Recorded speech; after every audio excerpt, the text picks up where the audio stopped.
Ասում ես մարդիկ այսքան գիտելիք որտեղից են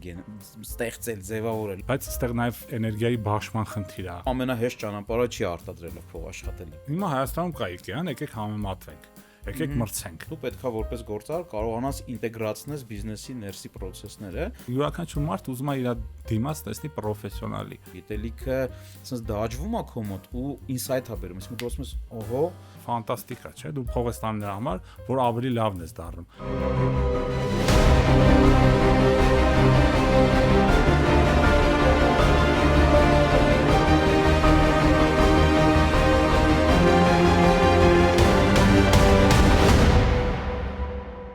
Ողջույն բոլորին, այսօր մենք շատ հետաքրքիր հյուր ունենք, մենք միշտ ասում ենք, որ Club Capital-ը ինտելեկտուալ գործարարների ակումբ է եւ այսօր իմ հյուրը հենց այն ինտելեկտուալներից է, ով մեր ակումբի, այսպես ասած, այդ ինտելեկտուալ կորիզը ձևավորել է եւ կարելի ասել առաջամարտիկներից է, իմ հյուրն է Դեկա ընկերության համասեփականատեր եւ տնօրեն Սարգսյան Արթուրը։ Ողջույն։ Արտյան, հարգանքներս, շատ ուրախ եմ, որ այսօր միասին ենք այս podcast-ը նկարելու։ Դու իմ ճանաչած այն քիչ մարդկանցից ես, ով իր կյանքում սինթեզել է մի քանի բան, որը առաջի հաշվից հնարավոր չի իրար միացնել։ Մեկը բիզնեսն է, մեկը պոեզիան է, որը որ դու շատ սիրում ես, մեկը սպորտն է, որով կարելի ասել գրեթե պրոֆեսիոնալ զբաղվել ես, եւ մյուսն էլ դա ինտելեկտուալ, այսպես ասեմ, հոբի, թե արդեն ինքը նույնիսկ պրոֆեսիոնալ է, կենսակերպ է դարել։ Մեկ էլ կտեսնենք, չգիտեմ, Armenia TV-ով Что где когда խաղում նստած ես սիրուն դրես կոդով ու դժշտում ես, ասենց ասած։ Իրականում գիտես նոր բան չեմ ասի, որ սովորույթները սարքում են մարդուն ու իր կյանքը, հետո շատ կարևոր է թե դու ինչ սովորություններ ունես ու որն ես կարևորում, որի վրա ես հենվում ու արդեն կյանքը ձևավորում է դրանից։ Ամեն ինչ իրականում աստիճանաբար է լինում, այսինքն հնարավոր չի միաժամանակ ամեն ինչով զբաղվել, բայց հնարավոր է այն կարևոր բաները, որ քեզ համար կարևոր են, դրան ժամանակ հատկացնել ու կստացվի։ Քանի որ ես քեզ շատ մոտիկից ճանաչում եմ, իմ համար սովորական է դարել այս քո բազմակողմանիությունը, մի քիչ պատմի քո մասին, թող մեր հանդիսատեսն էլ քեզ ճանաչի։ Իդեպ ես ասեմ, որ մենք երեքով ենք այս podcast-ին, ես, դու եւ մեր երրորդ ընկերը,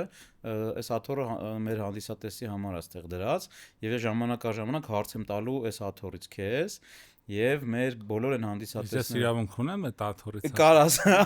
այս աթոռը, օքեյ, դու էլ կարաս այս աթոռից ինձ հարց տաս։ Եվ մենք նաև այն բոլոր լավ հարց գրողներին, ովքեր մեզ հարցեր կամ մեկնաբանություններ կգրեն, իմ կողմից կստանան նվեր-գիրք եւ քո կողմից նույնպես ասացիր, որ հա, նվեր-գիրք։ Ընտիր։ Ես չէի զարմանա, եթե Արթուրը գիրք չընտրեր, այսինքն ես շատ վատ կզգայի, որ ասենք որ աթոռ կամ սեղան նվիրի։ Okay, դե սկսենք մի քիչ ավելի պատմական, հա, հայացք նետենք, ոնց է ձևավորվել Արթուր Սարգսյանը, ինչ հիմնական բազային, այսպես ասած, process-ների արդյունքում ես դու որպես անհատ ձևավորվել ու այսօր կաս։ Դե որպես մարդ իմ առաջի սերը համարում եմ սպորտը, այսինքն զարգացման փուլերից առաջինը դա սպորտն է, երկրորդը գրականությունն է, ու ընդ որում գրականությունը ոչ շատ ուշ է եկել իմ կյանքում եւ 7-րդ 6-7-րդ դասանից, այսինքն հասկացել եմ, որ այդ մի բան է, որով հաճելի է հետաքրքրվել, կարդալ, ուսումնասիրել։ Դրանից հետո երևի ամենավերջինը բիզնեսն է, հա, որը որ կարծում եմ sense բանկա կամ մի բանով սիրում ես զբաղվում ես կամ երբ որ զբաղվում ես սկսում ես սիրել, հա, այդ արդեն երևի մարդու տեսակից, հա։ Ու հետո այն ինչը կարևոր է միշտ պահում ես, այսինքն սպորտը միշտ պետք է քեզ հետ լինի։ Սպորտի մասին մի քանի բան կասես, քանի որ ես էլ եմ սպորտսմեն ու ես զբաղվել եմ քիքբոքսինգով երկար տարիներ, միջազգային կարգի սպորտի վարպետ եմ, Եվրասիայի չեմպիոն եմ եղել։ Բազմակի Հայաստանի չեմպիոն եմ, հետո բռնցքամարտով եմ զբաղվել վնասվածքի պատճառով ոտքից, Մոսկովիայում չեմպիոն եմ դարձել, այն դեպքում գնացել էի աշխատելու մտադառա չեմպիոն։ Բռնցքամարտից էլի։ Այտենց իրականում ցավոք սրտի սպորտը թողեցի, բայց նո, то есть թողել այնա, որ ես պրոֆեսիոնալով չեմ զբաղվում, բայց Այդ իմ սերն է, էլի, սպորտին սերն։ Մի հատ անկեղծ հարց քեզ տամ, ես երբ պարապում էի էլի տեքվոնդոյով եմ զբաղվել, գիտես, ինձ միշտ կողքից ասում էին, մեր դպրոցում էին ասում, մեր դասատուներն էին ասում, որ սպորտսմենների մոտ, հատկապես այդ հարվածային սպորտսմենների մոտ, հնարավոր չի համատեղել ինտելեկտուալը, իբր մենք շատ են գլխին հարված ուտում ու իրականում այդ շատ վտանգավոր դաշտ ես դու մտնում։ Ես գիտեմ, բայց մենք մտնում ենք կարծրատիպերը փոխելու նպատակով։ Չէ, իրականում ես գիտեք, այդ մասին շատ եմ մտածել, որովհետև անմիջապես ինձ առնչվում է։ Դա այդ մասին շատ եմ մտածել, խնդիրը դրանում չի, ուղղակի խնդիրը նրանում է, որ երբ որ մարդ պրոֆեսիոնալ օրը 6 ժամ զբաղվում է սպորտով, մնում է ինչ որ ժամանակ հաց ուտելու եւ ինչ ժամանակ քնելու։ Այսինքն ֆիզիկապես ուղղակի չի մնում ժամանակ ինքնազարգացման զբաղվելու, որոշակի բացատրություն եմ տալի, թե միշտ կարելի է գտնել, բայց այստեղ նաև էներգիայի բաշխման խնդիր է, նաև ծանր մարզումներից հետո հանգստանալու կարիք կա, վերականգնելու կարիք կա մինչև հաջորդ պարապմունքը, հետո ես կարամ սենց ձևակերպեմ, թեև հիմա կյանքը շատ բաց է, գիտես, քանի որ հիմա դու ամեն տեղից կարաս ինտերնետի միջոցով ամեն ինֆորմացիա կլանես,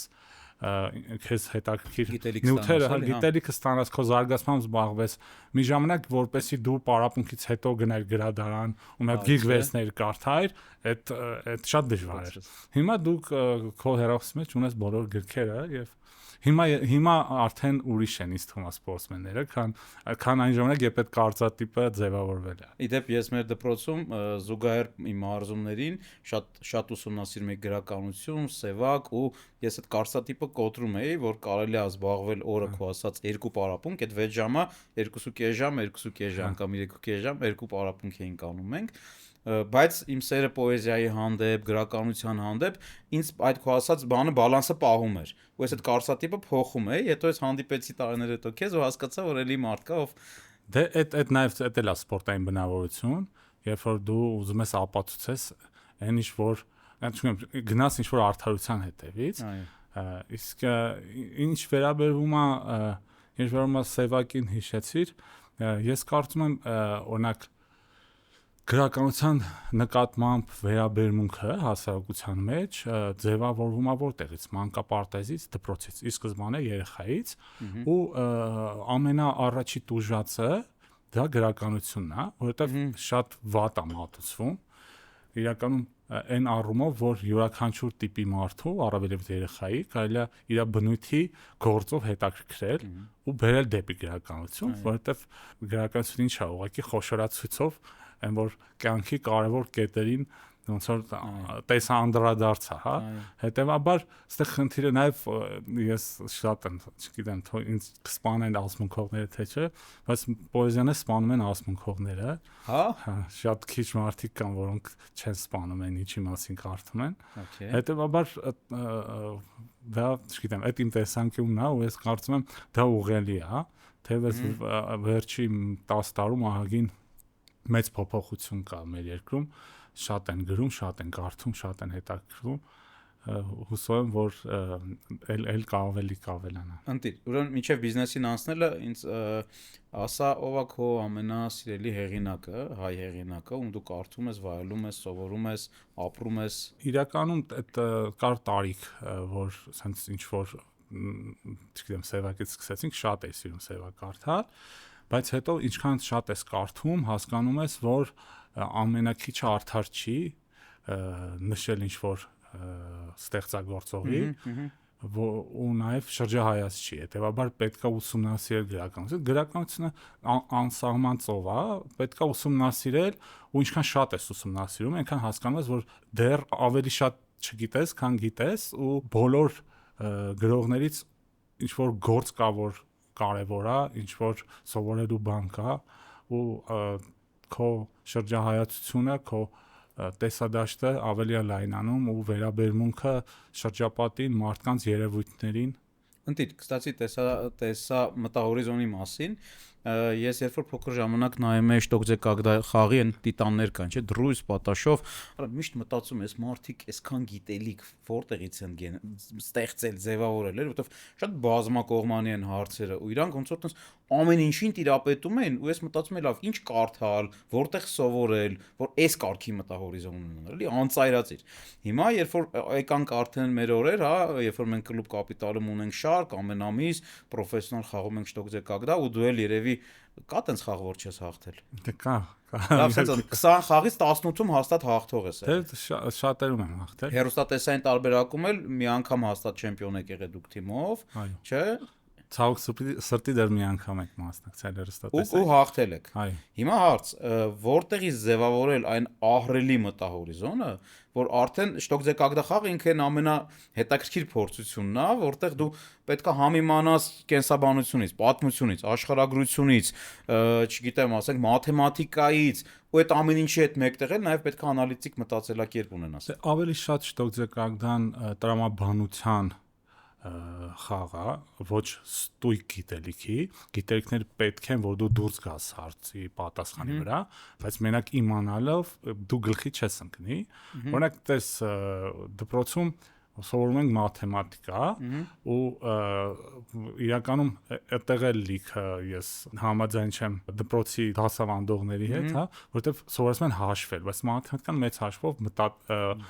տրամաբանություն է, մտածելակերպ է, հետեւաբար այդ հետաքրքրությունը առաջացնել այդ նման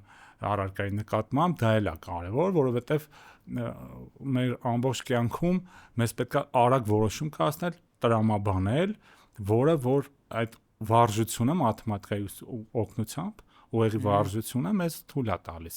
Հետևաբար որտեղից շատ գիտելիք կուտակել, պետքա հետաքրքրվել։ Համ շատ, համ լայն։ Պետքա հետաքրքրվել։ Կան օրինակ բազային գիտելիքներ բոլոր առարկաներից, պետքա պրոստը դա իմանալ։ Դա դպրոցը տալիս է օրինակ հետո։ Հետո ինքնակրթություն։ Նույնիսկ դպրոցի իմ կարծիքով ամենակարևոր ֆունկցիան երեխային սովորել։ Այսինքն երբ որ երեխային սովորեցնում ենք սովորել, իրան կարող բաց թողենք ու ինքը գնա,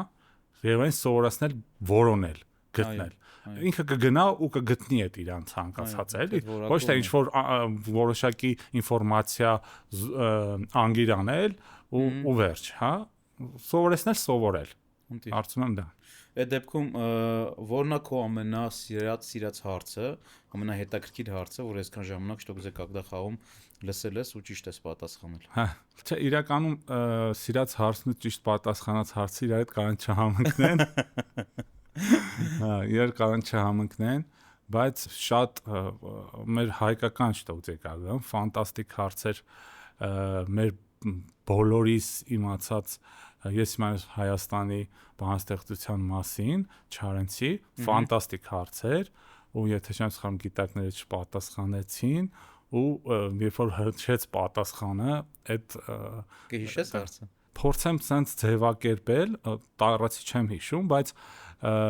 սենց էր։ Ինչ որ մարդ նկարագրում է իր, չէ, կներեք, Չարենցին չէր։ Համո Սահյանին էր, Հայաստան ասելիս։ Okay։ Հայաստան ասելիսներ, ու ինչ որ մարդ նկարագրում է իր վիճակը, ասում է ինքը ինչ որ բառեր չէ, որոշակի հանգամանքներում զգում է ծնկների թուլություն, չգիտեմ, թե ծնկներս ծալվում են, թևերս բացվում են, ու սենց ծնկների թուլություն, ուժի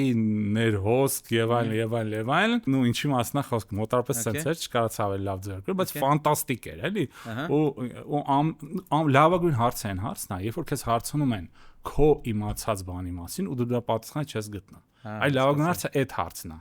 Ոչ թե քեզ հարցնում են, օրինակ, չգիտեմ, Մոզամբիկում, չգիտեմ, օրվա այս ժամին քանի աստիճան տաքություն է։ Այ երբ որ քեզ հարցնում են ամենաբացահայտ բանի մասին։ Այո, քո իմացածը դու չես կարող։ Այ երբ որ կարող են նես ձևակերպել, որ դու սենց տողատակերով գնաս գտնես։ Սևակը լավ խոսք ունի տողատակիր հետ կապված, ասում է, որ կարդալիս պետք է հենց տողատակիրը հասկանալ, ամեն գրածի, այդ ենթատեքստը հասկանալ ու ընչերևացող մասը հասկանալ, երևի այդ նաև ճիշտ է այդ հարցերի պատասխանների մեջ, էլի։ Սևակից ամենակարևոր բանը, որ ես ոնց որ վերցրել եմ, դա այն է, որ Սևակն ասում է կարդացեք բառարաններ, այո, որովհետև ասում են ինչ գիրք կարդանք, կարդացեք բառարաններ, որովհետև մարդկանց կոնֆլիկտների մեծ մասը թույլ ըմբռնումից են առաջանում։ Հետևաբար պետք է բառի արժեքի իմանալ, պետք է ճիշտ կարողանաս քո խոսքը կառուցես եւ ճիշտ հասկանաս դիմացինի խոսքը։ Ու մի բան հիշեցի նաև այս իմաստով, հին Չինաստանում պետական ծառայողները, որպեսզի գործի անցնեն, նաև քննություն են հանձնում բանաստեղծություն գրելու։ Այսինքն դու պետք է կարողանաս միտք գեներացնել, ձևակերպել ու եզրափակել։ Ու դա շատ կարևոր է, որովհետև ակարիտ կլինի բանակցելու, խոսելու, խնդիրը հասկանալու, բացահայտելու։ Կարծում եմ այդ Պաուլ Սևակի եւ Չինաստանի հեղինակությունը բավարար է այս ամենի մասին մի քիչ մտածել։ Իդեպ ես Սևակի հետ կապված մի բան ասեմ քեզ, իմ համար ինքը աճի ու զարգացման մի հատ շատ ուժեղ գործոն եղավ կյանքում, երբ ես Սևակ սկսեցի կարդալ ոչ որպես բանաստեղծի, այլ որպես փիլիսոփայի։ Այսինքն կարդում էի, ուզում էի փիլիսոփայությունը հասկանալ ու մենակ այս պահին կարամ 50-ից ավել ֆրազա ասեմ Սևակի, որոնցից ամեն մեկը մի հատ sense թեզա, կյանք փոխող, աչքերը բացող։ Օրինակ իմ ամենասիրելի ֆրազաներից մեկը, որ քայլ կա, որ թռիչ կարժե։ Կամ կյանքի վճռական բոլոր պահերին միշտ է լռում են մի քանի վայրկյան։ Կամ դու մի քայլի ասֆալտ ճամփով գերադասի ճամփաշ։ Okay, շատ ունի։ Ես մենակ այս բան 50 հատ կարամ արագ ասեմ, ամեն մեկի տակ խորքային մի հատ շերտ կա, մի հատ իմաստ կա։ Երբ որ ես հիմա Սևակից սկսեցինք, բայց այս էլ ասեմ անցնենք առաջ, երբ որ ես ժամանակին Սևակ էի կարդում ու տենց շատ էի տարված, ու հետո մի օր մտա գրախանութներից մեկի նկուղային հարկը, որ 5 գրքեր են վաճառում, ու տենց շատ եմ սիրում այդ բաժինը, որպես գնաց մանգաս մի հատ ինչ-որ գիրք բացահայտես, ու մի գիրք գտա, տենց շատ անշուք, փոքր սև գրքույկ էր, բանաստեղծությունների ժողովածու Սլավիկ Չիլոյան, որին չգիտեմ, երևի շատ քչերն են ճանաչում, ու բացեցի առաջի բանաստեղծությունը որ կարդացի, հասկացա, որ ես տենց շատ բան մենք կորցրել ենք, էլի, այսինքն մենք կարդում ենք այն գրողներին, որոնք մեզ հասանելի են, հա, ու գուցե ամենատաղանդավոր գործերը մենք չենք կարդացել ու չենք կարդա։ Հետևաբար երբ որ ես վերցրեցի ու սկսեցի հիմա օրինակ իմ սեղանի գրքերից մեկն է Սլավիկ Չիլոյանի բանաստեղծությունները, շատ վաղամերիկ տաղանդավոր գրող էր ու նաև մի քանի լեզու գիտեր ու sense։ Ու երբ որ ես կարդացի իրան, ես հասկացա, որ դա մեծ մեղք կգործենք մենք մեր նկատմամբ, որ մենք չփնտրենք գրողներին, չգտնենք իրանց, չընթերցենք, որովհետև ուղղակի մի ստեղծագործողի, մի մտածողի ազդեցության տակ մնալը դա նաև սահմանափակվելն է, էլի։ Հետո դու պետք է ինչքան որ շատ գրողների կարդաս, իրականում սկզբից պետք է փորձես այն բացահայտ արժանիներին կարդալ, հետո սկսես փնտրել, էլի։ Ընտիր։ Դե անցում անենք դեպի բիզնես։ Դու զբաղվում ես բիզնեսի իմ կարծիքով ամենաբարդ տեսակով, այդ արտադրելն է, ու իմ համար գոյություն ունի արտադրողներ կամ արդյունաբերողներ եւ գոյություն ունեն մնացած բոլոր բիզնեսները։ Հարցս վերաբերվում է Արթուր Սարգսյանին որպես գործարար, այ հենց արտադրության մեջ, հենց արտադրության բիզնես, խի ամենաբարդ հենց բիզնեսը, որովհետեւ եթե փող աշխատելու մասին է խոսքը բիզնեսում, ապա ամենահեշտ ճանապարհը չի արտադրելով փող աշխատելը։ Ես իրականում սպորտով եմ զբաղվում, անցա բիզնեսին, այսինքն այդ ժամանակ իմ համար այն ինչը դժվար էր, ինքը նորմալ էր ու ստանդարտ էր, էլի ոնց որ չէ։ Ու այդ դիսկոմֆորտը ինքը աճելու հնարավորություն էր, այսինքն այն որ հա, այտենց դժվար է, բարդ է, ու ես հիշում եմ նույնիսկ մեկ մարզիչ ունենք, որ իրան մոտ նույնիսկ ամոթ էր ասել, որ մի բան դժվար է կամ հոգնել ես, այսինքն այդ մարդու հեղինակությունը թույլ չէ տալի դու գնացել որ դու հոգնել ես։ Ու այդ բառերը չարտասանելով դժվար է չհոգնելը, նաև վախենալը, հա, այդ вообще փակ թեմա է, ոչ ոք իրավունք չունի ասել որ ինքը վախենում է, թե վախը մարդկային զգաց։ Իդեպ հիմա տենց չգիտես, չէ՞, հիմա այսօրվա զալերում տենց չեն պարապում, այս քո ասած ձևով։ Ես էլ եմ այդ ձև պարապել, բայց հիմա մի քիչ հոգնում է երեխեն, վայ մարզիչը, վայ հանկարծ բան չլինի, գլուխը չցավա, մեր ժամանակ տենց չէր։ Մեր մոտ շատ դաժան խաղեր կար, նույնիսկ մարզիչը ով սկսում էր գանգատվել, տենց արդեն սկսում էր անունները փոխել աղջկական անուններ, ասենք տենց վտանգ կար, էլի, ասենք Կարենը կարող դառնալ Կարինե, ու սենց դրա համար Դաժանց ժամանակներ էին։ բայց ֆանտաստիկ բան մոտիվացիա էր դա։ Հետևաբար չգիտեմ ոնց սենց sound ստացվեց արտադրությունը, իրականում դժվար է արտադրությունը, երկու ուղղություն կա արտադրության, հա, կա տիպավոյ եւ կա ինդիվիդուալ, հա, ոնց է հայերեն, հա, հայերենը։ Մի խոսքով, հիմա տեսեք, տիպավոյ արտադրությունը համեմատաբար ինքը հեշտ արտադրություն է։ Նու բայց դա մեծ շուկաների համար է։ Այսինքն, երբ որ դու մի մոդել մշակեցիր ու մեծ քանակով արտադրեցիր, արտադրեցիր, դա մեծ շուկաների համար է։ Ցավոք սրտի մեր շուկայում դժվար է այդ ոլորտը։ Հետևաբար մենք գնացինք ինդիվիդուալ դիզայներական կողքի արտադրություն, համագործակցություն դիզայներական ստուդիաների հետ, անհատ դիզայներների հետ, նաև մենք ունենք ասա որ դիզայներների հետ աշխատելը ճաշակա թելադրում անընդհատ միանշանակ պետքա ֆորմի մեջ լինես։ Ու գիտես, այդ ոնց որ դրա համար պետք է վճարես, գիտես ինչ իմաստով, այն որ դու պետք է շատ ուշադիր լինես տեխնիկական պայմանների, դա քո խնդիրն է, էլի։ Այսինքն գեղեցկությունը, ճաշակը իրանցից ու այդ բոլոր տեխնիկական խնդիրները ոնց որ որտեվ դա համարժեք է, որտեվ դա ասենք կարող է դու դիզայները մի բան գցի, ուսած վերցնած ու հասկանաս դու ինչ կրակի մեջ ես էլի ինքը, հա, բայց դա ուրիշ ձև չկա զարգանալու, այսինքն գնում ես ու այդ տենդենսն է որ ստացվում է, որ ինքը քո վրա է հենվում, դու իր վրա ես հենվում։ Այս բանին փաստացի բավական մեծ արտադրություն է, քո արտադրությունը կարելի ասել գործարան է կահույքի եւ բազմաթիվ մարդիկ ամեն օր գալիս են աշխատանքի, վարպետներ, չգիտեմ, տեխնոլոգներ կառավարելու եւ առաջնորդելու համար ինչ մոտեցումներ ունես, ինչ բանաձևեր ունես, որը աշխատում է եւ արդյոք սպորտից ինչ որ բան կա տեղ, չէ՞ որ սպորտն է, չէ՞ դիսցիպլինա, ինչ որ sense առաջնորդություն։ Իրականում սպորտից նույնම մեծ պրոյեկտներ, որ մեծ բարդ պրոյեկտներ ա լինում։ Օրինակ ես վերջերս մի հատ Մոսկվայից կամպանիա գծել էր Հայաստանում խանութ, չասեմ որ գովաց չլինի, գծել էր մի հատ խանութ մոսկովյան կամպանիան ու խանութի սեփականը տերը որոշել են որ պետք է Հայաստանում պատրաստվի, ոչ թե Մոսկվայից բերվի ու ոնց որ փարկասը որ մեծ բաժին ասավ, ահագին հետաքրքիր բարդ պրոյեկտ էր ու այդ սպորտից մնում է չհանձնվելը, նաև չհոգնելը, չվախենալը։ Իսկ առաջնորդելու մասով ինչ կասես։ Առաջնորդելու մասին միշտ առաջինը դու գնաս, այսինքն երբ որ տեսնում ես որ խնդիր կա, դու պետք է առաջինը գնաս։ Դու պետք է իրոք ոնց է մի ժամանակ այդ պատերազմները ոնց էր եղել, չէ՞, ասենք սպարապետը վերցրա թուրը, ուսած դիմացից գնաս, այսինքն որ տենում ես խնդիրը պետք է առաջին քայլը դու անես, կարծում եմ դա մեծ մոտիվացիա է, էլի։ Նույնիսկ մի հատ հետաքրքիր պատմություն կա իմ Արտադրական հոգի է թիմը քո, Էսպայն քանի հոգի են։ Էսպայն 50 հոգու մոտ։ Okay։ Մի հետաքրքիր պատմություն կա, մի օր էլի մի պրոյեկտ ենք հանձնում, սենց խառը վիճակ վազում ենք եւ այլն, ու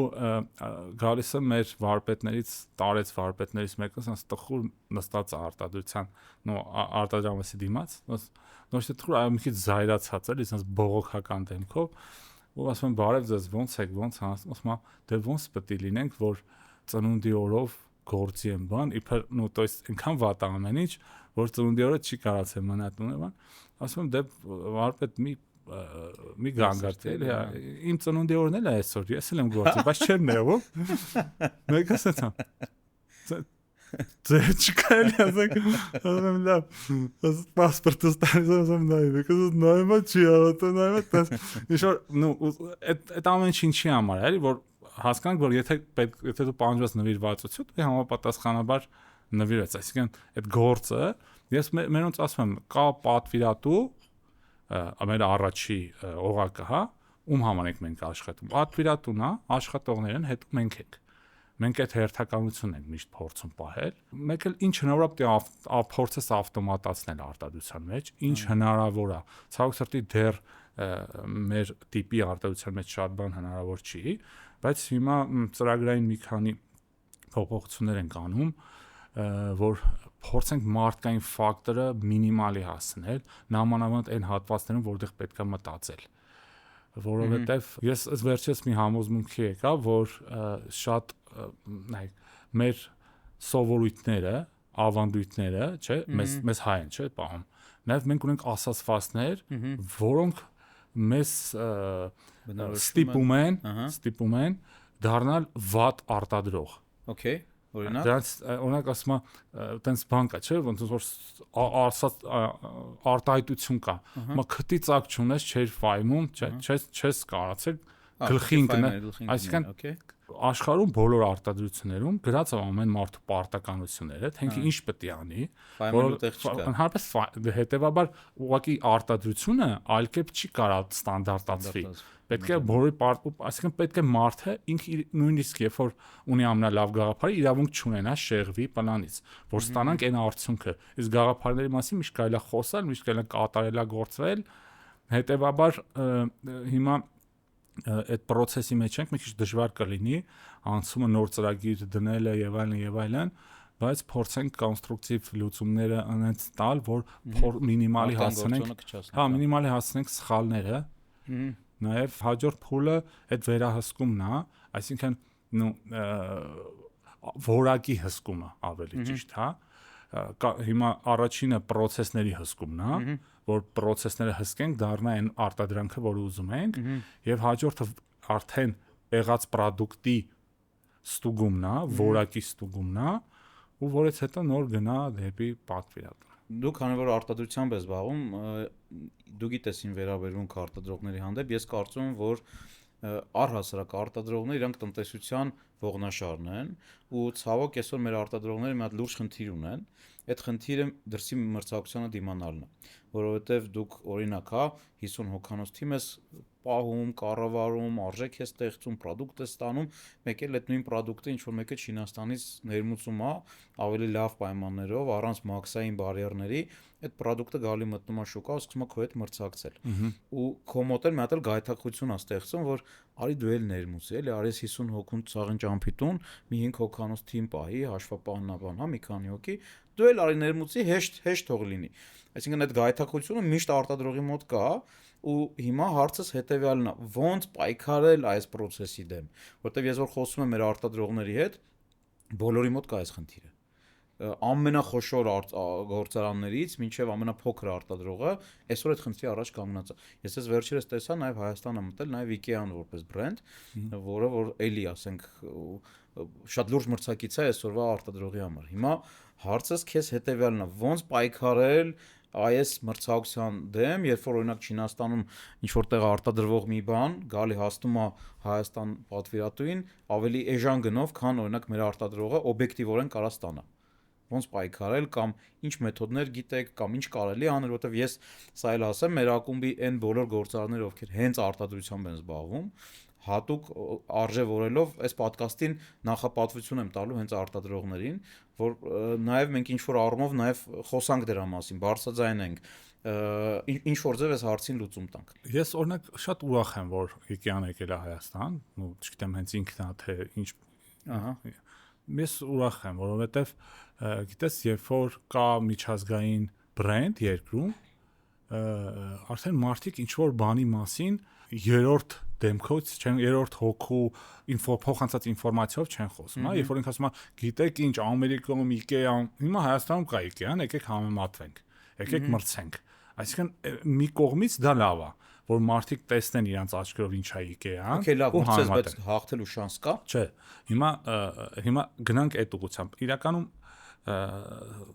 երկու ուղղություն կա, հա, կամ դու պետք է անես այն ինչ բոլորը, փորձես ավելի լավ անես, արագ էժան,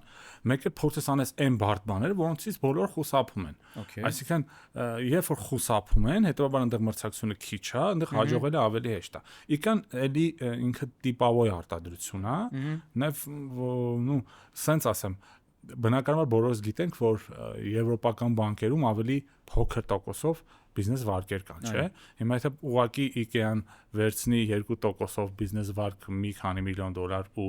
product տա, ու դու վերցնես 12%-ով, դու արդեն 10%, այսինքն այնտեղ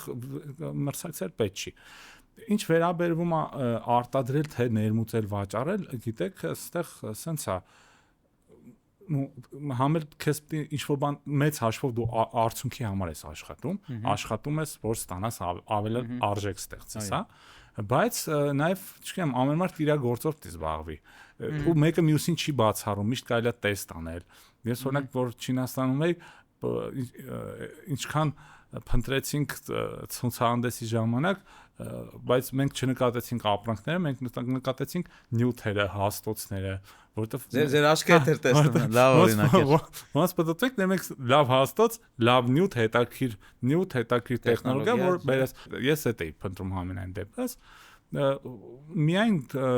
մրցակցելու միակ գաղտնիքը կատարելագործվելն է, անդադ կրթվել, ուսումնասիրել, միջազգային փորձը գնալ, տենալ։ Այսօր փառք Աստծո, որ բաց է, դուք այս քո տունը նստած աշխարհի ցուցահանդեսները նայես, դեռ գնալը ավելի ճիշտ է, նայես հաստոցային պարկը նոր, նայես նոր տեխնոլոգիաները, դիզայներական նոր լուծումներ, միշտ կարելի է զարգանալ, փորձել լինել ինֆորմացված, որովհետև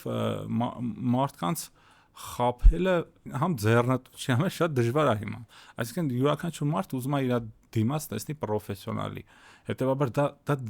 Մատ շատ լավ միտք ես վերջերս լսեցի, որ գիտեք ինչու չեն սիրում ինտելիգենտ մարդկանց, որովհետև օրինակ կարելի է ձևանալ ազնիվ, կարելի է ձևանալ ուժեղ, կարելի է ձևանալ հարուստ, բայց չի կարելի ձևանալ ինտելիգենտ։ Հետևաբար այն մարդիկ արդեն ատելություն է որոշակի առաջանում, հետևաբար չի կարելի ձևանալ մասնագետ, հա, երբ որ մարդու հետ շփվում ես, ինքը պիտի զգա, որ դու այն արժեքը ունես քո մեջ, այն ինֆորմացիան ունես, որի կարիք ինքը ունի։ Հետո երբ որ դու այդ վստահությունը ստեղծես, արդեն պետք չի փողի ու գնով մրցել, հա, դա ամենաանգրագետ մրցակցությունն է, գնով մրցելը, հետեւաբար փորձենք լինել ավելի պրոֆեսիոնալ։ Իսկ սենց հարց, հիմա շուկան հատկապես ինտերիերի հետ կապված կլինի դա կահույք, կլինի ինտերիերի որևէ այլ պարագա, այդ շուկան ահավոր մեծ է Հայաստանում, որովհետև լիքը նորակառույցներ կան, լիքը բնակարաններ են շահագործվում, նոր հանձնում շահագործման, եւ հիմա շուկան անծայրացիր մեծ է։ Եվ այս պահին, այս ոնց որ պահը օգտագործելով հնարավոր է ձեր ոլորտում ունենալ մի քանի անգամներով աճ։ Իրականում հիմա Հայաստանում որակով արտադրողները շատ են։ Ահա։ Մի քանիսը շատ են որակով արտադրողները ու բոլորը ձգտում են դառնալ լավը։ Դա շատ լավ տենդենս է, այսինքն ոչ թե ձգտում են ապրանք, ձգտում են լավ արտադրել։ Հիմա Հայաստանում արդեն հաստատված է այդ կուլտուրան դիմել դիզայներների, կապ չունի դու ռեստորան ես կառավարում, տուն ես կառավարում, օֆիս ես կառավարում։ Որը շատ կարևոր տենդենս է։ Դա էլ է կարևոր տենդենս, որովհետև արդեն կահույքի ինքն արժևորվում է, որովհետև եթե հիշում ես, չգիտեմ, հիշում ես Սովետ Միությունում բոլորի տունը նույն բազկաթոռներ, նույն բազմոցներ, նույն սեղաններ ու ոչ մեկին ուրիշ բան չերել հետաքրքրում մեծ հաշվով, բայց հիմա մարդիկ արդեն սիրուն ապրել, այսինքն նաև կոմֆորտը հասկանում են ինչ բան է, էլի։ Հետևաբար, ստեղ մեզ էլի շուկա է բացվում։ Այսինքն մարդ ուզում է ունենա այս բազմոցից, բայց այս գույն, այս չափի, ինքը իր անձնական կարեկցիաներն է ուզում մտցնի դրա մեջ, էլի։ Ու այդտեղ դա մեր ոլորտն է։ Իդեպ հիմա ես քեզ լսում եմ ու զուգահեռ հիշեցի Իցխակ Ադիզեսի տեսությունը։ Իցխակ Ադիզեսը մեր հանդիսատեսի համար ասեմ, աշխարհի կարելի ասել top 3 մենեջմենթի մասնագետներից է, ով տեսություն ունի, 4 տարից է բաղկացած այդ տեսությունը։ Առաջի տարը E տարն է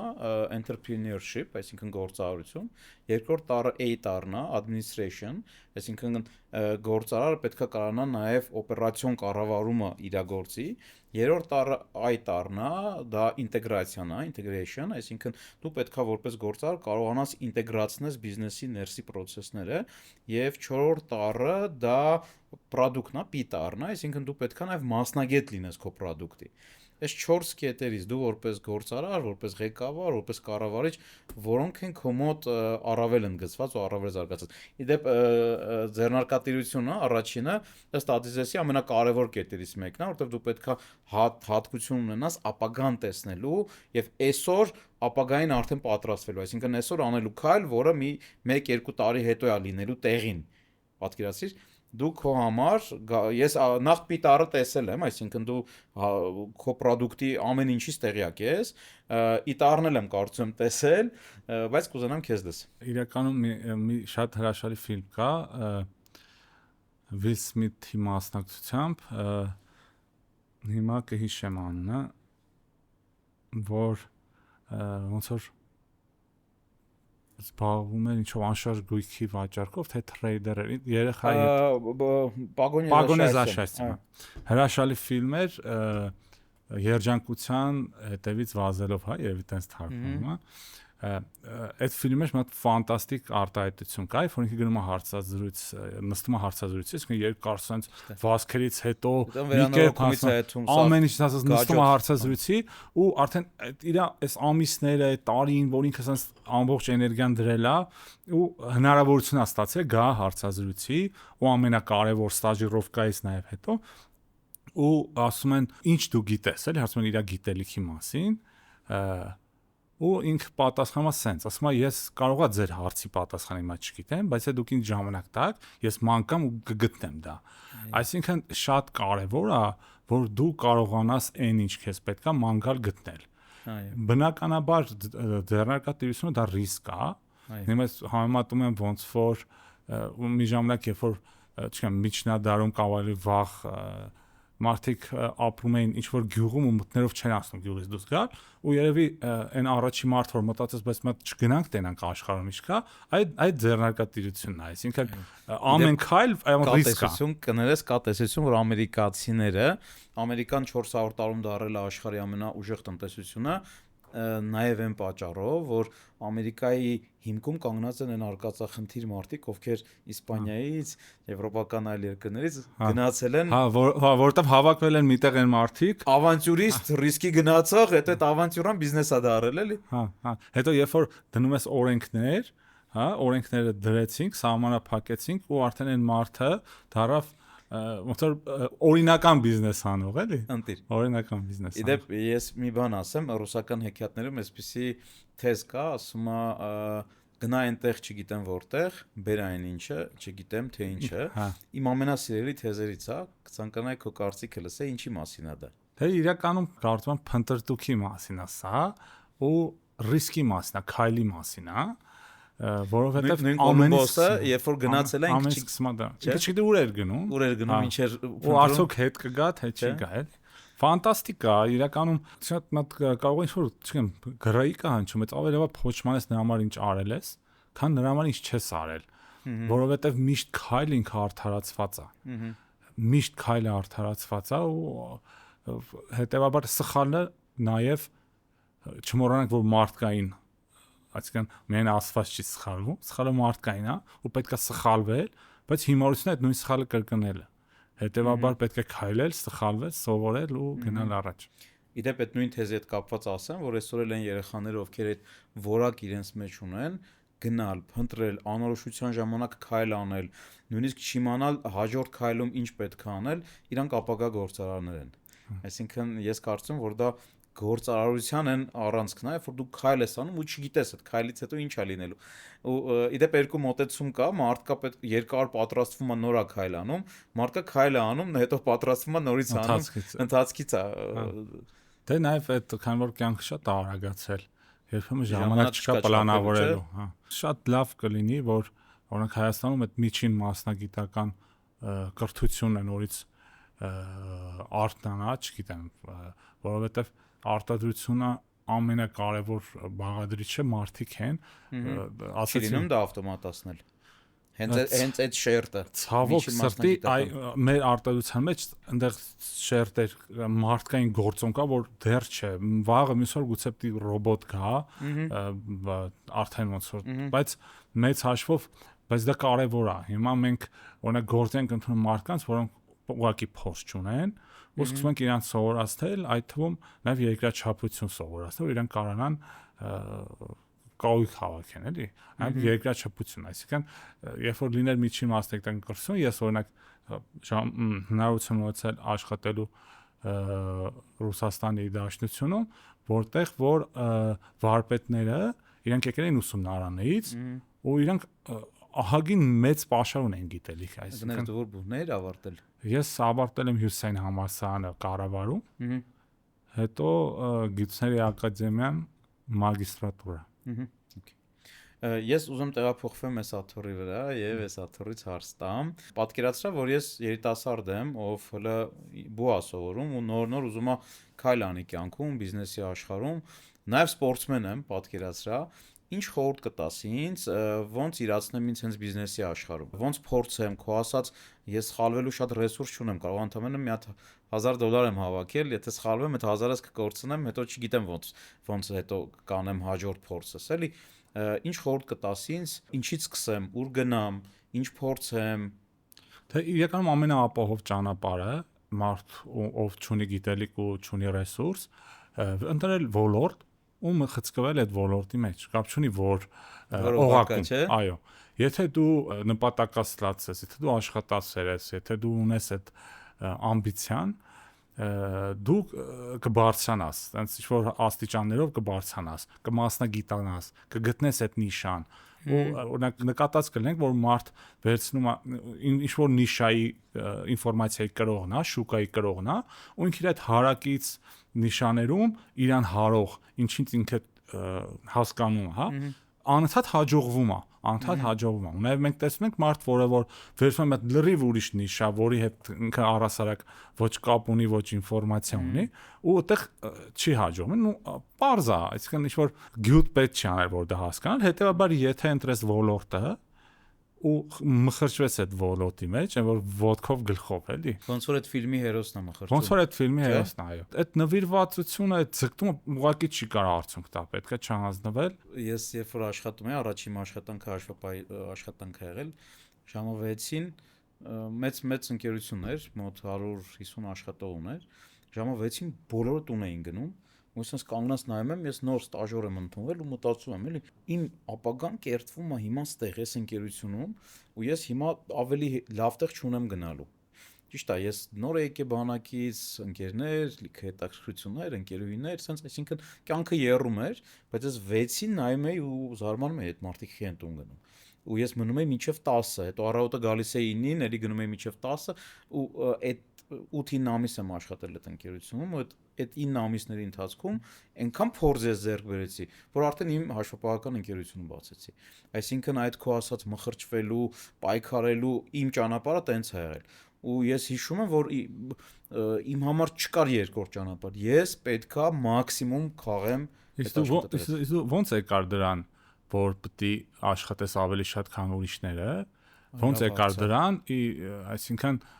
ճիշտ ճանապարհ ընտրեցիր, բայց ո՞նց եկար դրան։ Քեզ ինչ-որ մեկ խորհուրդ տվեց, թե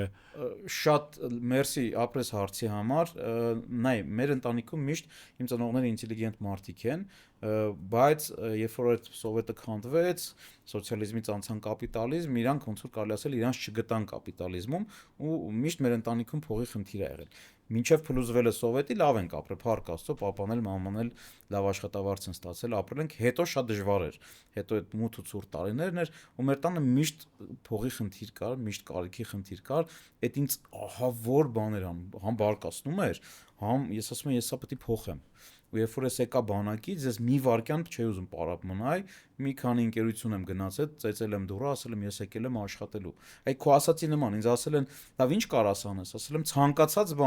ցանկացած բան կարամ անեմ, այնքան որ թողեք ես մտնեմ այս ընկերության ներսը։ Ու այդ մղում այդ ձգտումը ունենալու, ստեղծելու ու այդ փողի պակասը չզգալու ահա որ մեծ էր։ Ու ես պատրաստ էի գիշեր ցերեկ աշխատելու, հենց տենց էլ արեցի։ Իդեպ ես հիմա, տես խոսացինք, չէ, Սևակից այդ ժամանակ էլ միշտ իմ ուղեղի մեջ պտտվում էր, գովերքում եմ այն երաշտը, որը մղում է ջրանցք շինել։ Իսկ իմ կյանքում երաշտ եղել է միշտ։ Այդ ջրանցք շինելը ֆանտաստիկ մի հատ մոտիվ էր։ Իրականում մեր սերունդը, մենք հասակակից ենք, մեր սերունդը իրականում ստիմուլ ուներ, այսինքն այդ ամեն ինչի քչությունը, նու սակավությունը, դժվարությունը մեզ համ թրծել էր, համի նաև ստիմուլ էր տվել դառնալ ավելի լավ, հա։ Հիմա ցավոք սրտի ինչ պետք է անենք այս նոր սերունդի հետ, որը այդքան էլ նեղության հետ չի։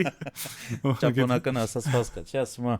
լավ ժամանակները ծնում են թույլ մարդկանց, թույլ մարդիկ ստեղծում են վատ ժամանակներ, վատ ժամանակները ստեղծում են ուժեղ Նաև մարդկանց։ Դուբայի առաջնորդն է իր գրքում դրա մասին գրել։ Ֆանտաստիկ գիրք է։ Հիմնադիրը, հետեւաբար ստեղ շատ հետաքրքիր բան կա, մի հատ տեխնիկա, մի հատ գաղտնիքով կիսվեմ, ինձ ով աշխատանքի համար զանգում է, ես ասում եմ կզանգեք 1 ժամից։ Ուղղակի ասում եմ զանգեք 1 ժամից։ Հա, լավն է։ Ու գրեթե ոչ ոք չի զանգում։ Ու ասում ես, որ ինքը չի հետաքրքրված։ Այսինքն, հա, երբ որ դու ասում ես զանգեք 1 ժամից, երբ որ ինքը ասում է այո, ու չի զանգում։ Հետևաբար ինքը քո աշխատողը չէր, էլի։ Այսինքն, երբ ինքը կարող ասել, գիտեք, ինձ հարմար չի 1 ժամից զանգել։ Ես կարակ հիմա խոսեք կամ չխոսեք կամ եկեք վաղ խոսենք, դու հասկանում ես ինչ որ պատասխանատվություն ունեցող մարդու հետ է շփվում, էլի։ Երբ ասում ես կզանգեք 1 ժամից, ասում եմ իհարկե կզանգեմ ու չի զանգում։ Արդեն հասկանում ես, որ ու նաև ֆանտաստիկ հիմա տենդենս կա, ու գալիս աշխատանքի ինքնոլ, ասում եմ բարև ձեզ, ինչքան եք վճարում։ Ասում եմ ինչի համար, որտեվ մենք ինչ որ բանի համար պետք է վճարենք։ Այսինքն, օրինակ դու ասացիր, որ ինձ տվեք, ինչ գործ տվեք կանեմ, հա, հետեւաբար երբ որ դու գալիս ես աշխատանքի, դու պետք է ասես, թե դու ինչ օգուտ կարաս տաս քո ֆանտաստիկ կարևոր բան ես ասում։ Գալով, հետո նոր հասկանանք ինչ ենք վճարում, էլի։ Խնդիր կա հիմա, ահագին մեծ խնդիր կա, որ օրինակ նայում ենք, որ Հայաստանում կան նաև աշխատողներ, որոնք հայեր չեն ու արդեն շատանում են անընդհատ, որովհետև ռեալ աշխատուժի խնդիր ունենք մենք, բայց այդ աշխատանքը սիրելը, այդ հոգնելուց հետո հանգստանալ այդ զգացողությունը, ինչ որ ձև պետքա մանկապարտեզից երեխաներին սովորեցնեն, ուղղակի այլընտրանք չկա։ Արժեքը ստեղծվում է աշխատելով։ Իդեպ քեզ մի բան ասեմ, սպորտից ինչ եմ ես շատ մեծ բան վերցրել, հենց գործի մեջ որ կիրառել եմ, երբ որ ես աշխատում եմ, ես հասկանում եմ, որ ես ուրիշներից առաջ կլինեմ, եթե ունենամ ավելի լավ հիշողություն, ավելի լավ կենտրոնանամ, ավելի ուժեղ անալիտիկ մտածելակերպ ունենամ, ու այդ ամիսների ընթացքում գալիս էի տուն, օֆիսում հետս տպում էի երկնիշ թվեր իրար դեմ, օրինակ 45 անգամ 78, հա, ասես երկար ցանկ էր, sense թղթով բերում եմ, դիմացը պատասխանները չէի նայում ես։ Բերում եմ, տալիս եմ մամայիս, մամաս ասում էր, մարզվում է, ասում էր 45 անգամ 78։ Ես մտքով հաշվում եմ ու ասում եմ այդ թիվը, ինքը ասում էր ճիշտ է կամ սխալ է։ Ամեն օր ես մարզվում էի տենց ու այնքան արագ այդ պրարիվը եղավ։ Ես զգում եմ, որ ես իմ ուղեղը աշխատում է շատ արագ, շատ ավելի արագ, քան կարար ինքը աշխատել։ Այսինքն գործին զուգահեռ ես մարզում էի համ ուշադրությունս, համ հիշողությունս, համ կենտրոնանալու հատկությունս։ Իդեպ դա սահման չունի, այսինքն մարդու հնարավորությունները անսահման են ու շատ լավ հարցերից էր ինչ որտեղ երբի, որ Չինաստանում ինչ որ ժամանակ սկսեցին խրախուսել ֆանտաստ գրականությունը, հովանավորել, խրախուսել, պարգևատրել ու ինչի համար է դա, ինչու դա եղա։ Հետևաբար Չինաստանում կա արտադրություն ու բոլոր դրսի կամպանիաները, ովքեր եկել են դեն, այսինքն կան աշխատողներ, բայց չկան մտածողներ, միտք գեներացողներ։ Հետաբար այդ ֆանտազ գրականությունը շատ ժամանակ մի քիչ ստեղ տեղերը հավի ձվի պատմությունն է դառնում, բայց ասում են օրինակ Ժուլ Վերնը ավելի շուտ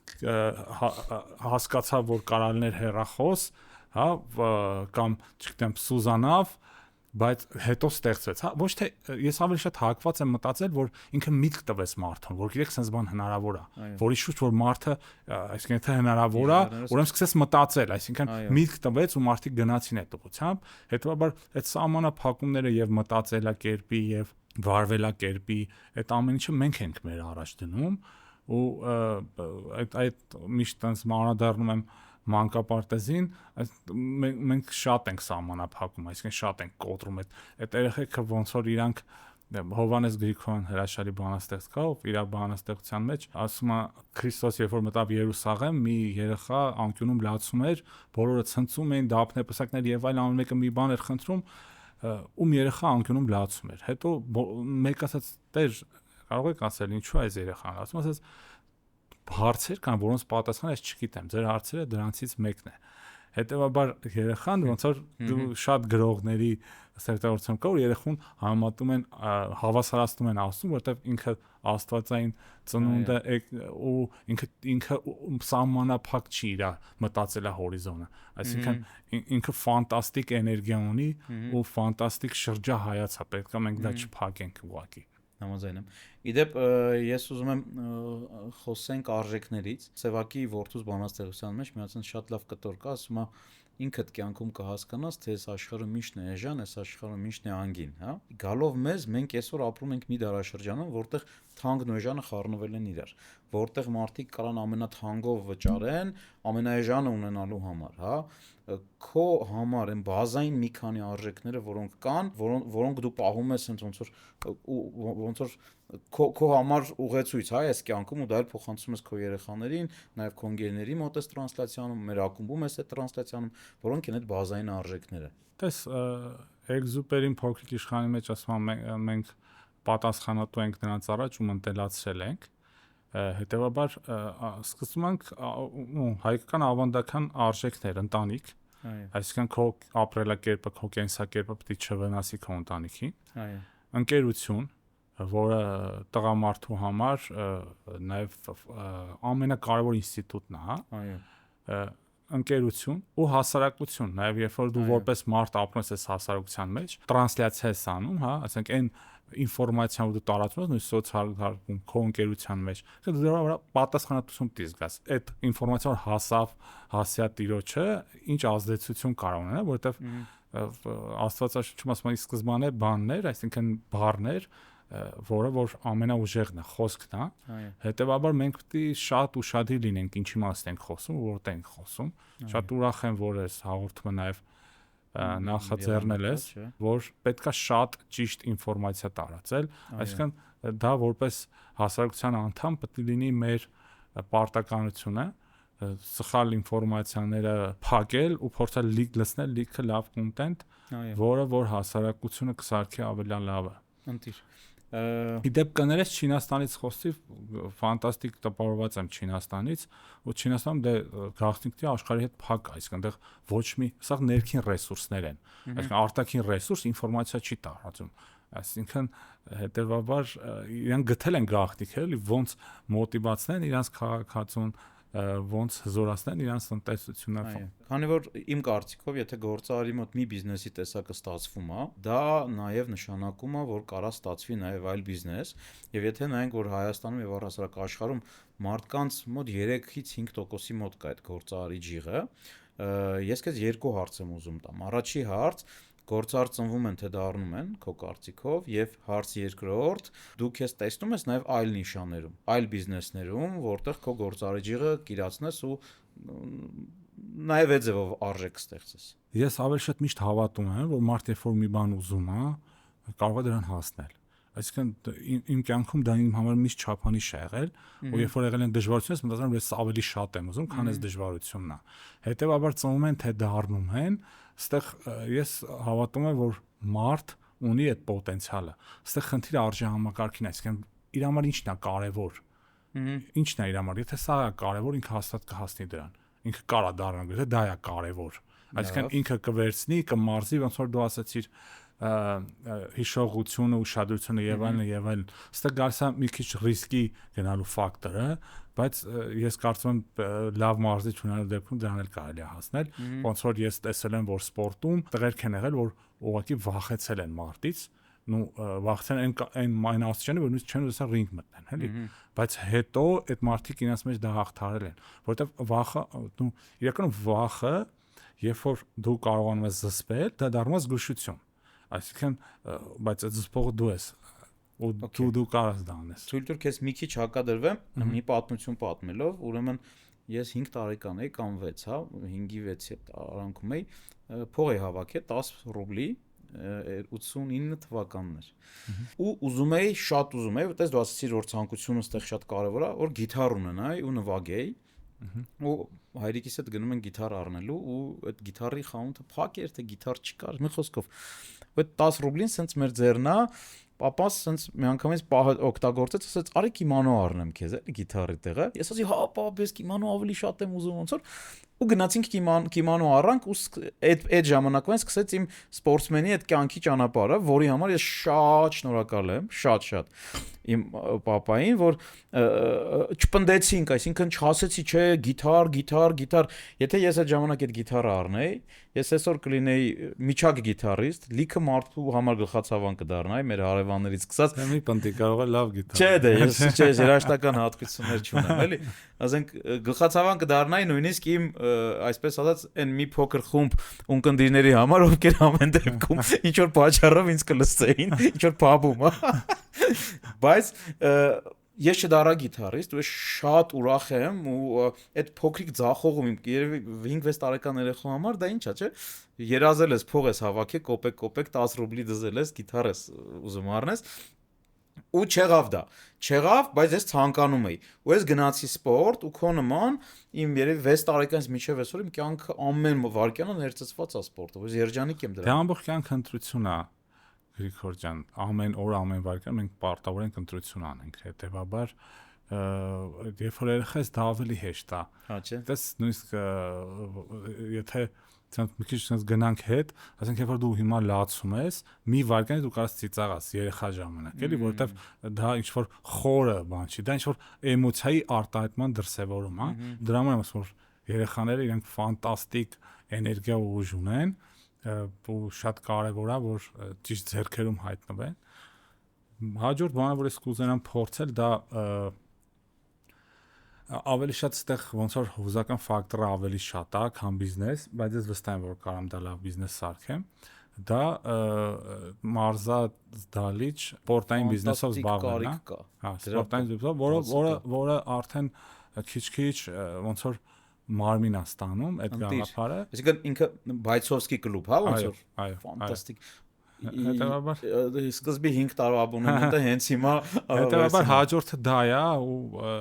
գիտեք այն որ տարբեր մարզաձևեր, տարբեր, հա, մարտարվեստներ մի հարկի տակ։ Այո։ Տարածքը ընտրել ես արդեն։ Ճիշտ ասած դեռ կան մի քանի տարբերակներ, որոնումների մեջ ենք, որովհետև լիքը բաների պետք է համապատասխանի, ամենադժվարը դա է։ Մարզիչներ ճարելու ես։ Դա սախ կլինի, ոնց է, մենք ոնց ենք բիզնես անում այդ այնպես։ Ընտիր։ Սախ կլինի իր ժամանակին, էլի։ Ընտիր։ Ոնց մեկը նաև ես կլինեմ հուսով մարզից։ Ընտիր։ Ես իրոք որ հիմա մարզվում եմ, ես ինքս տեսնում եմ, որ իրոք կա կարիք, որ դու գնաս զալ, ոչ թե մեր գնացած տարիներին, որ դուշ չկար, կարող բանից պարկիտից մտնես փուշ մտներ, ոտդ ասեք։ Մի ամիս ոտդ չկարանայր գետին դնել, ասենք ինչ պայմաններում ենք, չէ՞, մենք մարզվել ու ես կուզենայի հիմա իրոք տենց ժամանակակից սպորտ ակումբի սաղ ֆունկցիոնալով։ Դա ամեն ինչ գնում է դրան, սպորտի առումով դե Հայաստանում իրականում մեծ պոտենցիալ կա, Աստված առաջ, ամեն ինչ գնում է նրան, որ մենք կարանք մեզ դրսևորենք։ Ընտիր, հա, նաև ուզում ես որ միջազգային մրցումներ, բան, այսինքն բնականաբար ինչ որ կորից կձևավորի, որը կլինեն պրոֆեսիոնալ պարապողներ հետագայում, հա։ Այսինքն պետք է լինի բիզնես բաղադրիչ, որ զալը կարանա իրան պահի։ Այո, իրան ու հետո արդեն նոր մնացածը կապահովի ու Աստված առաջ։ Այսօր դրա կարիքը կա ու ես վստահ եմ բազմաթիվ պատանիներ, երեխաներ իրանք կգան, կմարզվեն եւ ես իմ խորհուրդ ուզում եմ տամ նաեւ այն ծնողներին, ովքեր մտածում են իրանց տղա կամ աղջիկ երեխաներին ինչ մարզաձևի տանեն, անպայման, չգիտեմ, ընտրեք մի բան, որտեղ կլինի այդ պայքարը, այդ ոգին արևելյան տրադիցիաների, չգիտեմ, քիքբոքսինգը ինքը համարվում է արևելյան տրադիցիա։ Չէ, ինքը ամերիկյան է, չէ՞։ Հա, բայց ամեն դեպքում մեկ է մենք եթե նույնիսկ քինգբոքսինգով ենք զբաղվում, արևելքա գնում, էլի, չգիտեմ, Muay Thai-ա գնում։ Չէ, դե իրականում սպորտը պայքարը կան զբաղմունքներ, կան ոլորտներ, որոնք տեսեք, ամենալավ աշխատանք, երբ որ դու աշխատում ես քո ամենօրյա կատարելագործման վրա։ Օրինակ գիտնական, հա, ով ամեն օր աշխատում է, որ կատարելագործվի, ֆանտաստիկ է, չէ՞, դու փող ես տանում նրա համար, որ ավելի լավն ես դառնում։ Նույնը մարզիկը, ինքը ամեն օր իրան սարքում ավելի լավ։ Հետևաբար այդ մարդկային է, մարդը պետք է ձգտի կատարելության, էլի։ Գոնե այդ ձգտումը որ լինի, ուր էլ հասնես լավ է, կարող է ձգտումը լինի։ Հասկացա։ Սպորտի թեման ու պոեզիայի թեման իմ համար թեմաներ են, որ կարամ ես միջև լույս խոսամ, ասենց ոգեշնչված։ Կուզենայի մեր այս էմոցիան նաև փոխանցենք մեր ունկնդիրներին, մարզվեք, կարդացեք, փորձեք ձեզ բիզնես արեք, աշխատեք, քիչ քնեք, այդ բոլորը համատեղեք իրար հետ ու ես հիմա 41 եմ, դու էլ ես, չէ՞, 41, չէ՞, 42 նայեք մեր տարիքում մենք հիմա ասենց հենց հիմա եթե երկու հատ պերչատկա լիներ բոքսի ես ու արդեն այս էներգիայով կերել ենք մի չգիտեմ երկու ռաունդ իրար հետ հավեսով ասենք բան կանենք մենամարտ կանենք ճիշտ է արդեն մի 30 կիլո ինձ ծանր է քաշային կարգերով տարբերենք բոյովել մի 20 սանտիմետր ուրիշի քաշ մասին չի կարելի խոսալ ահա չէ սեփական քաշը չնկատելով ճիշտ է Ես ուզում եմ մեր այս էմոցիան փոխանցենք մեր ունկնդիրներին, հատկապես երեխաներին, պատանիներին, ովքեր մեզ նայում են ու իմ կարծիքով ինչ-որ մի լավ բան դրանից կստացվի։ Տասված։ Եվ տեղափոխվելով այս հաթոռի վրա, ես ուզում եմ այս հաթոռից ուղղեմ մեր այսօրվա հանդիպման մեր մասով, հա, վերջի հարցը, իհարկե դու կարող ես հարցեր տալ։ Ինչ ֆիլմեր կամ ինչ գրքեր խորհուրդ կտաս կարդալ, որը կլինի թե բիզնեսի մասին, թե ընդհանուր զարգացվածության մասին, այն ինչ իրոք քեզ sense մի ֆիլմը ֆիքսեցինք, հա,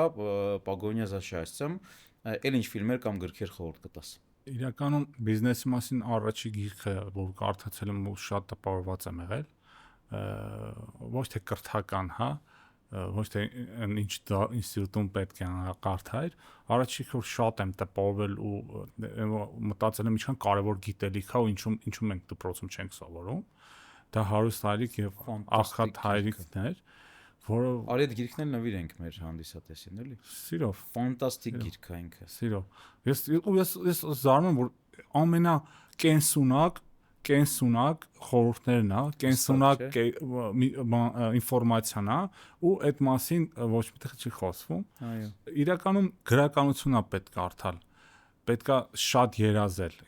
Գիրքը ինչա ճամփորդություն է։ Այսինքն դու կարող ես տունը նստած լինել այնտեղ կամ ապրել ինչ-որ մեկի կյանքով ու սփորձ ձեռք բերել, էլի։ Մենք բոլորս մի կյանք ենք ապրում, բայց գիրքը թույլ կտա ապրել բազում կյանքեր, կենսափորձ ձեռք բերել։ Պետք չի ընտրել, պետքա կարդալ, սկզբից բոլոր ժամանակ չկա։ Չէ, բոլոր հայտնիներին պետքա կարդալ, բոլոր հայտնիներին։ Այնտեղից արդեն հղումները կգա։ Եվ դասականներին, միջազգային գրականություն։ Այո։ Ու նաև ես մի բան եմ իմ մոտ ֆիքսել, որ եթե որ գիրքը կարդում եմ, ինձ դուր չի գալի, ես կիսատ եմ թողում այդ գիրքը։ Այսինքն կարելի է սկսել, իրական դուր չի գալի, պետք չի առաջի էջից որոշել։ Այո։ Բայց համենայն դեպս պետք է սկսել որոշակի միտքը հենց որ ավարտեց, կհասկանա դա քոնա թե քոնը չի։ Ու հետո սարքել շնչելու նման մի բան։ Կարդալը, մարզվելը, աշխատելը։ Հիմա դու կարդում ես այս տարիքում։ Հա։ Դու լավ տեսողություն ես տարիքում ինչքան որ զարմանալի է։ Չէ, իրականում ուզում եմ ասել, որ ես այդքան մեծ չեմ։ Դուք իմ Արթուրի ոցերը չեք տեսել, մենք հիմա մենք հազիվ ենք մեզ ասում, որ այդ չանցնենք սահմանը։ Այո, դրա համար օքեյ։ Դե մի հարց քեզ տամ։ Դավայ արդ։ Ինչպես որոշեցիր այս հաղորդումը սկսել, հա, այս ոդքասթը եւ ինչու պիտի քեզ նայեն կամ մեզ նայեն, որովհետեւ հիմա ինչ-որ շատ է, չէ՞։ Հա։ Նախ դու գիտես, որ ես առհասարակ կրթության մարդ եմ, սիրում եմ կրթությունը եւ ինքս հələ զարթուցիչի ժամանակներից այն օրը նկար էի գտել 9 տարի հնության իրար հետ նստած էինք ինչ-որ բան էինք անում։ Հետևաբար ես ինքս մարդ եմ, ով սիրում է կիսվել իր փորձով, գիտելիքներով ու մեր ակումբում գիտես ինչքան ուժեղ ու հզոր գործարարներ կան, ովքեր նույնպես ունեն կյանքի շատ հետաքրքիր փորձ։ Ու ես փորձեցի այս ֆորմատով մենք նաև գիտելիք տրանսլյացիա անենք։ Իմ համար նայ կա կոնտենտ եւ կա գիտելիք։ Կոնտենտի գիտելիքի տարբերությունը կայանում է նրանում, որ կոնտենտը մի քիչ ավելի արագամարս ինչ-որ product է, ասենք fast food-ի նման, բոտի վրա մեքենա քշելուց լսեցիր մոռացար, բայց գիտելիքը հետ կա թողում, գիտելիքը ասես դաջվում է քո մոտ ու insight է բերում, այսինքն դու ասում ես, օհո, այսինքն բացահայտում ես անում։ Ես ուզում եմ, որ մենք այս հաղորդումների ընթացքում իմ հյուրերի փորձի ու իմ փորձի միքսի արդյունքում մեր լսարանին գիտելիք տանք ու insight-ների հնարավորություն տանք, որովհետև այսօր ահա որ շատ է ոնց դու ես ասում, ու ստեղ էլ թացը չորից տարբերելու խնդիր կա։ լավը վատից, կոնտենտը գիտելիքից տարբերելու խնդիր կա։ Իսկ ինչի մեզ պետքա նայեն, կարծում եմ մարդը այսօր օրինակ ես երեկոյան ամեն երեկո ժամ-ժամուկես քայլում եմ ու միշտ օգտագործում ինչ որ podcast լսելու համար, լսում եմ, եթե ինչ որ միտք կա, որ ինսայթ առաջացնում, ստոպ եմ տալի, նորից մարսում եմ, լսում եմ, հիմա մարդը ունի հնարավորություն տարբեր տեղեր համատեղելու, տարբեր մարզվում է, ջիմում լսում է կամ չգիտեմ, հնարավորություն կա լսելու ու կարծում եմ ես չեմ հավակնում նրան, որ մենակ մեզ պետքա նայեն, թող նայեն ում կցանկանան, բայց մենք պետքա մաքսիմում արժեք գեներացնենք այս ֆորմատի շրջանակներում, մաքսիմում օգուտ տանք մեր հանդիսատեսին եւ հանդիպան իմաստն կապիտալիստ եմ, անունը կապիտալիստ եմ ընտրել ինչի համար, նախ մեր ակումբի կապիտալ, հա, գաղափարի հետ կապ ունի, երկրորդ էլ ցանկացած մարդ ինքը կապիտալիստ է, կապիտալի կրող է, ուղղակի ստեղ ամբողջ հարցը նա է այդ կապիտալը ինքը ինչա անում, մարդկա իր կապիտալը, օրինակ իմ կարծիքով ամենաթանկ կապիտալը առողջությունն է մեր տարիքում ամենաթանկ կապիտալը, որը դու ոչ մի դեպքում չպետք է սակարկես, զոհաբերես, նվիրաբերես, դա առողջությունն է։ Այ եթե դու առողջ ես, դու ամեն ինչ կարաս ստեղծես։ Ես մտածում եմ, որ մենք կապիտալիստներով պետք է կապիտալի հետ վարվել սովորենք։ Ու նախորդ պատկաստների մեջ ես ասել եմ, որ կապիտալի ու գործարի շփումը դա նման է այն Հարի Պոտեր ֆիլմի մեջ այդ հրաշագործի ու մատերիայի հետ շփման, այսինքն գործարարը կարա կապիտալը շատացնի։ Եվ ես ուզում եմ, որ մենք նաև այդ կապիտալի հետ շփվելը փոխանցենք մեր հանդիսատեսին։ Իդեպ ես քեզ ասեմ, մի պոդքաստ է այս բանին գնացել եւ մեր ակումբի գործարարները նայում են նաև մեր ակումբակից ընկերոջ ասում են ինչ հետաքրքիր է մտածում այս մարդը։ Այսինքն մտահորիզոնա փոխում, մտահորիզոնա զարգացնում։ Տես օրինակ դու արտադրության աշխարհից ես, իմ համար ամենաբարդ բիզնեսն է դա։ Ես չգիտեմ դա ոնց կարամ ես արտադրող լինեմ, բայց քո հետ շփվելուց հետո մտահորիզոնից մեջ մի հատ պատուհան է բացվում, որ հնարավոր է, մի բացառի։ Մի քանի անգամ, երբ որ մենք շփվենք արտադրության թեմաներից տարբեր ընկերների հետ, դա կդառնա հասանելի իմ համար։ Պատկերացնում ես։ Դրա համար ես ուզում եմ մենք այս հաղորդումներով մեր ակումբի գործարանների փորձը եւ նաեւ բացի փորձը, ֆենոմենը, նայ իմ համար, դե մենք ընկերներ ենք, ես գիտեմ, քեզ ճանաչում եմ, իմ համար պարզա շատ քո բազմազանությունը, բազմակողմանի զարգանալը, բայց շատերի համար դու ֆենոմեն ես, քեզ չեն ճանաչում։ Բարձր ասված ֆենոմեն։ Չէ, իրականում տենց, հա, հարգելի հանդիսատես, իմ ճանաչած ամենաուժեղ, ամենաբարի, ամենաբազմակողմանի զարգացած, ամենաազնիվ մարդկանցից մեկն է Սարգսյան Արթուրը։ Շնորհակալ եմ։ Ու ես ուզում եմ նաև որ մարդիկ տեսնեն եւ ճանաչեն նաև կապիտալիստի այս տեսակը։ Նաև հետ գարով նրան կապիտալիստ ասելով մենք ինչ ենք հասկանում, ինչ ենք պատկերացնում ամերիկյան դաժան կապիտալիզմի ժամանակվա այն կապիտալիստներին, չէ՞, դա անցել է, չէ, այսօր ուրիշ է։ Այսօր կապիտալիստը կարա լինի Արթուր Սարգսյանի նման, պոեզիայից հասկացող, մշակույթից հասկացող, սպորտսմեն ու նաև մեծ մտածող, հա, մարդ, ով կարող է մտքի թռիչք ունենա։ Շնորհակալ եմ։ Իրականում ահագին պարտավորեցրեցիր, հիմա գնամ աշխատեմ, որ այդպեսին դառնամ։ Ընտիր։ Դե, սիրելի հանդիսատես, մի ժամը կարելի ասել անցավ շատ արագ, 10 րոպեվա պես։ Գրեք ձեր հարցերը, ձեր մեկնաբանությունները։ Մենք մի գիրք արդեն որոշեցինք, դա Հարուստ Հայրիկ Աղքատ Հայրիկ գիրքն է։ Մի գիրք էլ կորոշենք եւ ես ինքս կընտրեմ այն հարցերի, որոնք ինձ կուղվեն, Արթուրը Սարգսյան կընտրի այն հարցերը, որոնք կուղվեն իրեն։ Լավ, շնորհակալ եմ, շատ հաճելի էր։ Հուսով եմ առիթ կունենանք էլի խոսալ։ Ընտիր։